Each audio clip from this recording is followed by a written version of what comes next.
Good morning, Intern! And what are we doing here in the little stream, in the leech-filled water, looking around the beautiful beaver park? Well, we are following one of our beavers! Oh, and I really hope there's no water snakes in here. That's something I hadn't really considered. Oh, look! Our beavers! Oh my gosh! Beth has already grown up! I can't believe that, Beth! You're already a big girl. Oh my goodness, that's wonderful news, Intern. Now that Beth is older, as she starts reaching maturity, we may notice that there could be another beaver coming into the territory. There are thankfully enough lodges and enough space in between everyone that I think that we'll be able to get several different beaver families established. I'm so excited. So excited. But yes, Beth has now grown up. Let's check on how Carol, her mother, is doing. Carol, how are you? Carol is eating lettuce from there's another beaver over here. This is what the BLB has always hoped for, that we can have beavers spreading around, occupying their native wildlands. Oh my goodness, and look at that. What's going on here? Beth and her mom are chittering at each other. Beth, oh, you look so cute. You're so cute. Look at her. Just look at her. Isn't she? Oh, she's a star. And she knows it. She knows she's a cutie patootie. That's a beaver who knows that she is one of these stars of our zoo. Let's just tuck these down here so that we don't lose them. Because she is one of the very, very first beavers. In fact, she is the first beaver having been born into the park. So actually, whoops. Lies and slander. Yes. Oh dear. Okay, I made it mad. That's okay, Intern. That's what happens when they give you these super old phones to try to keep track of all your animals. Good. So the beavers seem like they're doing great. Is that another beaver back there? No, it's just a rock. Oh, we're getting some calls. Was that a mating call? Beth, Beth's calling to her mom. Oh, we are gonna have to do a little bit more research on beaver socialization. Oh dear, and speaking of socialization, we have been asked to make sure the guests can eat. Apparently they just want to stand over here and they don't want to go to this really nice, beautiful food court that we have created for them. So what we're going to do is we are going to give them some alternatives in eating. I guess right here. We don't want to put them over here because this is going to be where the wolves will eventually be allowed to be reintroduced in a kind of contained breeding program, and we don't want that to like the food to be too close to the wolves and to get them all agitated. So I think we will put another little food court thingy, some extra food. Oh my gosh, we have a loose North American bullfrog. It's just wandering around. Back in you go, my friend. Oh my gosh. Gracious. Well, that was interesting. We will put another little food court right down here, I think. Yeah, like right over here. Since people are going to be such complainy pants about it. Yes, and we will move our educator. That's how we'll do this. My goodness.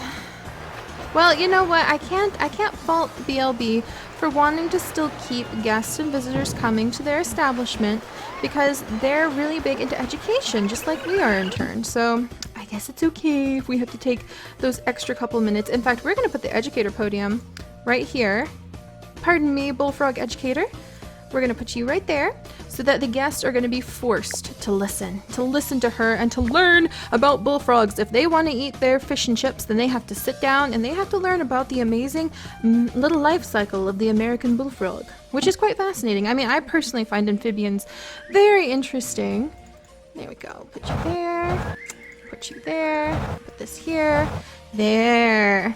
And let's get some chairs. Because think about it. You start off in the water as a little tadpole. And then you go through this tremendous transformation. It reminds me a lot of how butterflies transform because of the way that their entire bodies go through such radical shifts. All right, let's come down here.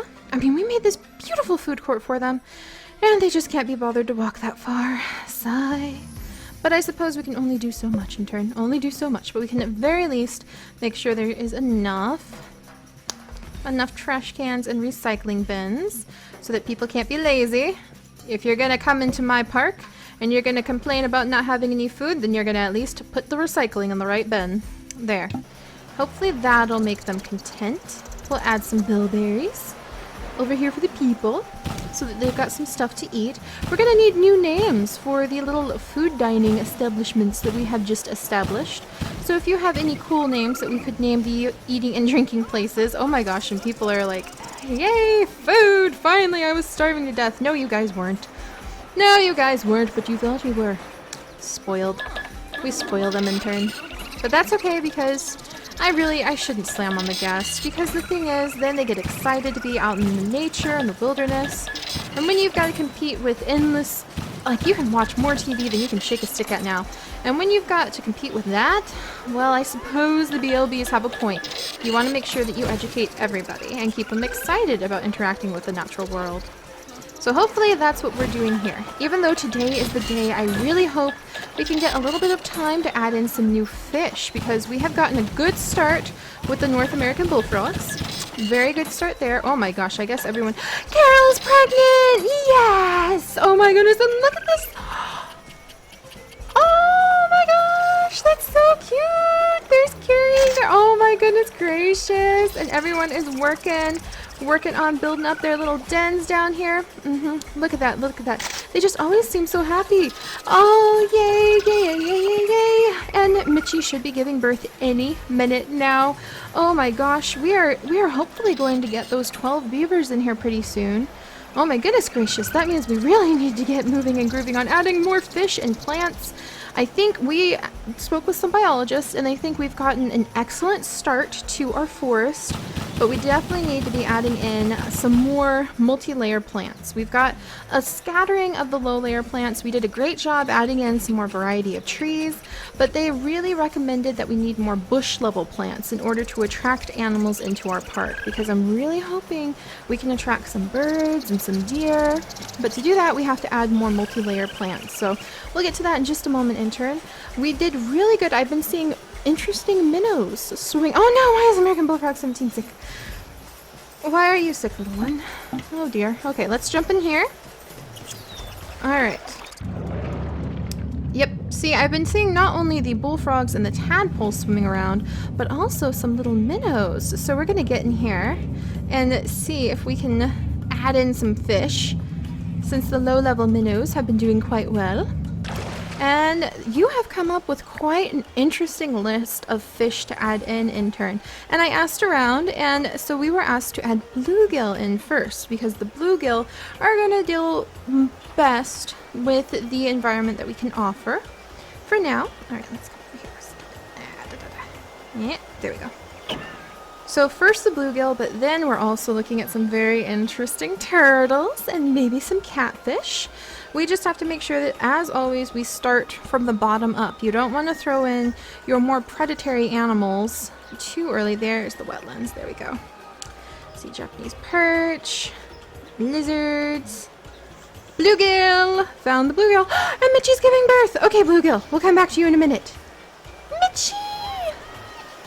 Oh my goodness, she's gonna have her babies. Oh my gosh, the BLB are gonna be so excited. Okay, quick, Intern. Let's come up here and hide in the cattails. Crouch down. Don't let her see us. We're gonna get a picture of her giving birth. Oh my gosh, I'm so excited. I'm so excited. Come on, come on. Another birth means we'll be able to hire another zookeeper. For every beaver that is born, we're allowed to hire more help. That is the permit. Oh, oh, oh, oh. She's coming over into the bilberries. Alright, let's hide behind the tree. I know it's a skinny tree, and we're not such skinny people, but... Here she goes, here she goes, here she goes, here she goes. Oh my goodness. Baby? Baby? Baby? Baby? I hear it. I don't see it. There it is! Another new baby! Oh my gosh, they are so adorable. Look at them! Oh, you cutie patootie. Oh, you cutie. Oh my goodness. Mitchie, congratulations! Oh my gosh, and that brings our population of beavers up quite a bit. Alright, how are you doing? Are you a boy or girl? It's another girl! Good, I think, I hope. That means that hopefully we'll have less territorial disputes between the males, and hopefully we can attract more males in the future. Alright, and let's see what's going on with our little bullfrogs. My goodness. My goodness, little bullfrogs. Why? Why are you always so sad and sick? Let's add in a wetlands rock, just because we can. Right there. Wee! Oh my goodness. Okay. And then To get our tree. There we go. Yeah, the little bullfrogs just kind of have to endure until they can grow up, which hopefully will be soon. All right, let's hop down here, clean the water. We need to. I can't believe we are like having to put medicine in tadpole eyes. I didn't see that happening. All right, good. We're at a good solid 1 star.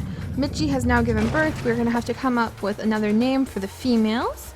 So I'm gonna have to think about that. Oh my gosh, I'm so happy. So happy. Good.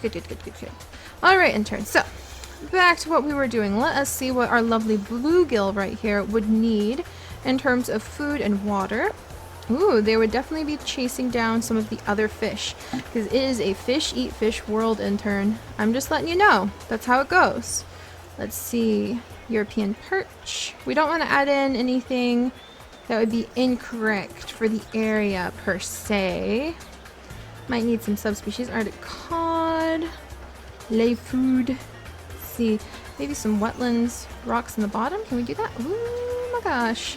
Nice. That'll actually make a great thing for the bottom. Some aquatic plants to go on the bottom. That should do good. In fact, speaking of aquatic plants, let's find some. This gamba grass would be nice.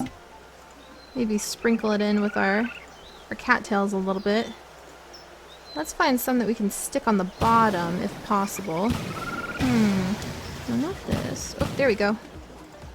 Alright, intern, we're going to swim down there, and what we're going to do, let's let the dust settle. There we go.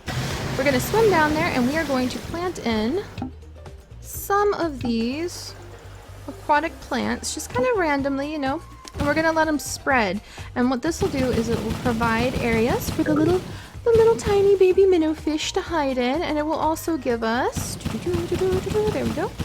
It'll also give us more stability for the soil too. That's what a lot of people don't think about. But with these places where we've got rushing, moving water, you want to have lots of healthy trees and plants and aquatic plants whose roots hold on to the soil so that you don't get a lot of soil erosion. A lot of people think that a beautiful creek is like a sandy little creek bed that leads into crystal clear water and you can see the rocks and the water moves very quickly. That is not a healthy creek. A healthy creek moves a little bit slower because like there's lots of definitions of healthy creek, but the creeks that we're talking about in this area, which you can often find throughout a lot of the western United States, those creeks are going to be much more vegetated. They're going to have lots and lots of trees, lots and lots of water plants, aquatic plants that grow up along the bank and into the water, and those aquatic plants help to hold on to the soil so that the soil is tied up in their roots, and when the water comes through or it floods through, it doesn't take away the soil with it. And that's very important because if it takes away the soil, it can erode the creek. And if it erodes the creek, the water moves even faster.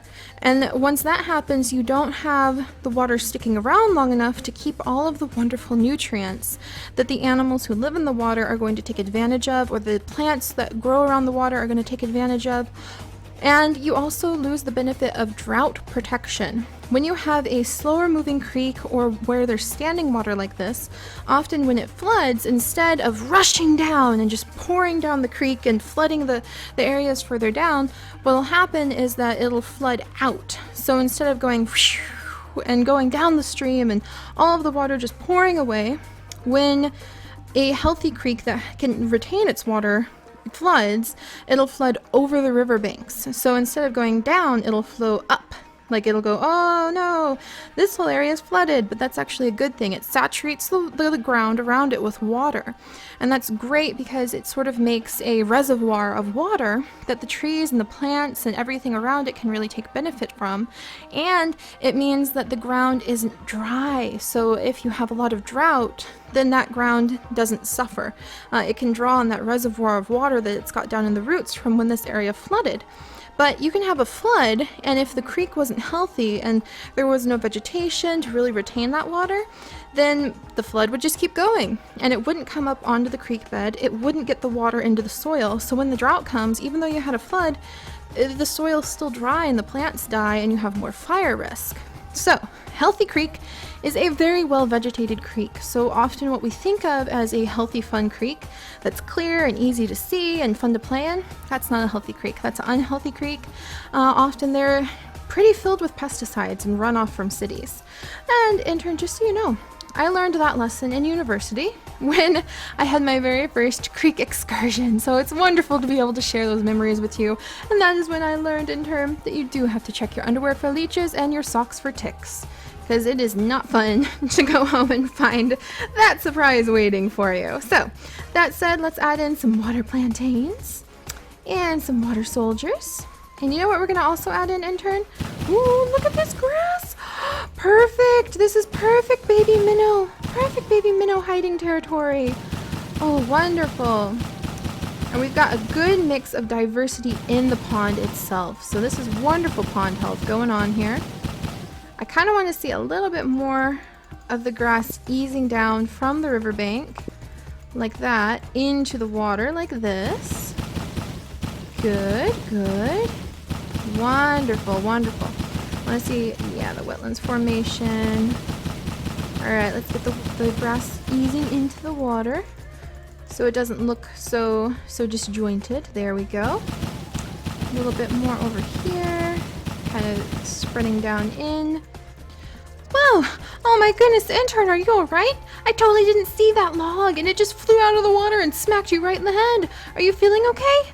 Oh my gosh, well, thankfully, oh, well, I'm gonna pat you on the head a little bit. Alright, good, good. You seem to be alright, intern. Alright, good. Well, thankfully, everything went alright. All the plants are in there. The little bullfrogs are complaining about the water being dirty, which I guess goes in with what we were just talking about with the creeks being a little bit messy. Oh, fudge knuckles, you're sick again? Hang on, I'm coming. We gotta go drop medicine onto these little tadpoles. But it does go in with what we were just talking about when you've got, wow, and holy moly days. Holy moly. We've got to get some fish in here. It's going to look so nice once we've got some fish in here. Look, you can already see the little ones. Oh, stop being sick. I'm coming. I'm coming. I'm swimming towards you. Hang on. All right, heel, tidy you up, tidy you up.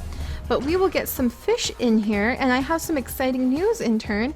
I was checking up on the beavers while you were waiting to come to again, and I found out that Mitchie actually had twins! She had twins! She had a little baby boy stuffed away somewhere that we didn't notice. Let me see if I can find him. There we go. Oh, there he is! There he is! Oh, little babies! He's gonna go browse from the bilberries! Oh, I didn't even know he would do that. But here he is, our very first little boy born here, and that's so exciting because that means that we can now officially add 2 more staff personnel, park rangers actually, who are going to help us take care of the park. So I would like to introduce Park Ranger. Let's see. Yep, Park Ranger Ruth. Wonderful, she's already on it, going to go help those little tadpoles. And Park Ranger Graf. Park Ranger Graf, there we go. And he's gonna go take care of making sure that everybody has enough food. This is still an ecosystem in process, so we don't quite have everything as carefully maintained as we want, but oh my gosh, do you remember how empty this was? Yay! And we have managed to hit another half a star for the park. I'm so excited. At 2 stars, hopefully some good things will be happening. We'll be able to get, yes, the breeding center at 2 stars. Oh, very exciting indeed. Well, intern, let us go ahead. And now that we have got the creek a little bit healthier, let's add in those bluegill, because I think that they are ready. I think this is ready to have some fish in it. So let's see what we've got here. Our bluegill, we're going to add in a few of them. There we go. And then maybe just 1 or 2 females. The fish breed really quickly, so we're going to be cautious about that. But let's toss in the bluegill and then dive into the water. See how they, oh my gosh. Intern, this is beautiful. This is, oh my goodness gracious. Wow. This is really relaxing actually. I could just sit down here in our wetsuits all day long and watch as these fish swim by. Because this is really beautiful. Oh my goodness. Wow. And we have, through our own hard work and dedication, been the ones who have managed to help bring this wetlands back to life from the bottom up, and it's just doing great, Intern. So we're gonna let these bluegill kind of settle in, let their effect on our environment get situated. Oh my goodness, it's so exciting. I'm very, very excited that we now have some new park rangers who can help us take care of the park thanks to the birth of the new beavers, which will really help us. Oh my gosh, look at that. It's just so peaceful down here. I could stay down here for a long time. My goodness gracious. Wow. But yes, so now that we've got these bluegill in here, we're gonna let them settle in, and then hopefully we can add some more fish, and we will work very hard at adding in a lot more plants. So hopefully we can start attracting some birds, we can start attracting hopefully some deer, see how that goes. Beth has grown up. We might see that there's more male beavers moving into the territory, so we'll have to see how that goes, and we'll have to see if they fight with Carl or Daryl. I feel like we've got a big enough territory they'll be able to kind of establish themselves though, so we'll have to see what happens. All right, Intern. Well, I'm gonna admire these fish for a little bit longer, and then I will see you bright and early in the morning. Bye-bye.